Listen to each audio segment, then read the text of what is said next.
Le chiffre tragiquement spectaculaire cette nuit du bilan du coronavirus, 242 morts de plus dans la province du Hubei. Le foyer de l'épidémie totale, 1355 morts en Chine et près de 60 000 malades. En France, plus que 9 personnes hospitalisées. 2 patients ont quitté hier l'hôpital Bichat à Paris. Un couple de trentenaires chinois guéri selon les autorités. Et plus largement, on a entendu beaucoup d'informations sur ce virus et souvent des informations contradictoires. Arrêtons-nous ce matin sur ce que l'on sait avec certitude. C'est le dossier du 8h. Bonjour Théo Manval. Bonjour. Déjà, quelle est vraiment la période d'incubation du virus ? Des chercheurs chinois ont parlé hier d'une possible extension jusqu'à 24 jours. Alors oui, mais c'est une étude qui n'a pas encore été vérifiée par d'autres scientifiques. La grande majorité des chercheurs français à qui j'ai pu parler estiment donc qu'elle n'est pas assez fiable et qu'en réalité, la période d'incubation moyenne reste bien de 3 à 5 jours avec un maximum à 14 jours.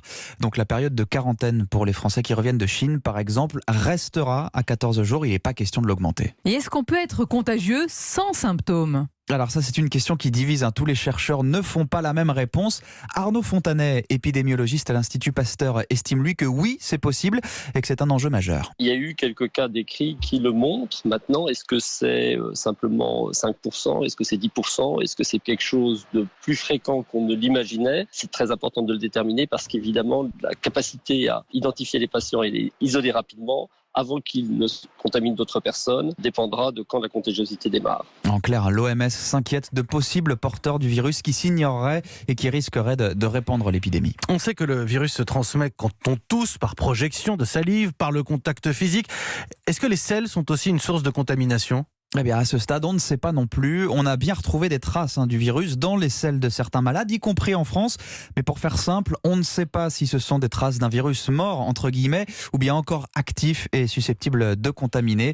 Et là, l'enjeu, ce sont les pays peu développés, où le système d'évacuation des eaux usées est parfois inexistant. Et dernière question, Théo, est-ce que le retour du printemps et des températures plus douces peut stopper l'épidémie, comme l'a d'ailleurs dit il y a quelques jours Donald Trump ? C'est vrai que les coronavirus, comme la grippe, sont souvent saisonniers. Ils prospèrent l'hiver quand on est plus fragile et qu'on vit surtout en intérieur, ce qui favorise la promiscuité. C'est vrai aussi que le SRAS en 2003 s'était éteint au mois de juin. Mais le problème, c'est que ce Covid-19 est encore un virus nouveau. On ne sait pas comment il va réagir.